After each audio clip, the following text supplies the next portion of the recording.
Chapter 12. Teeny Tiny. Once upon a time there was a teeny tiny woman lived in a teeny tiny house in a teeny tiny village. Now one day this teeny tiny woman put on her teeny tiny bonnet and went out of her teeny tiny house to take a teeny tiny walk. And when this teeny tiny woman had gone a teeny tiny way, she came to a teeny tiny gate. So the teeny tiny woman opened the teeny tiny gate and went into a teeny tiny churchyard. And when this teeny tiny woman had got into the teeny tiny churchyard, she saw a teeny tiny bone on a teeny tiny grave. And the teeny tiny woman said to her teeny tiny self, "This teeny tiny bone will make me some teeny tiny soup for my teeny tiny supper." So the teeny tiny woman put the teeny tiny bone into her teeny tiny pocket and went home to her teeny tiny house. Now when the teeny tiny woman got home to her teeny tiny house, she was a teeny tiny bit tired.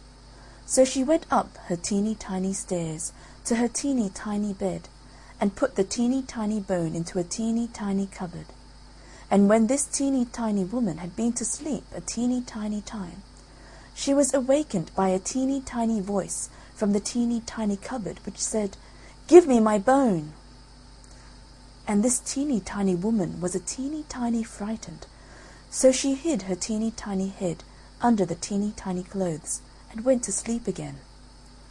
And when she had been to sleep again a teeny tiny time, the teeny tiny voice again cried out from the teeny tiny cupboard a teeny tiny louder, "Give me my bone." This made the teeny tiny woman a teeny tiny more frightened, so she hid her teeny tiny head a teeny tiny further under the teeny tiny clothes. And when the teeny tiny woman had been to sleep again a teeny tiny time, the teeny tiny voice from the teeny tiny cupboard said again a teeny tiny louder, "Give me my bone."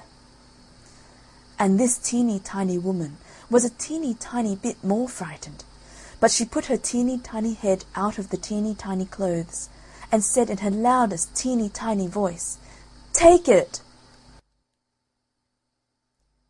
End of chapter 12. Teeny Tiny.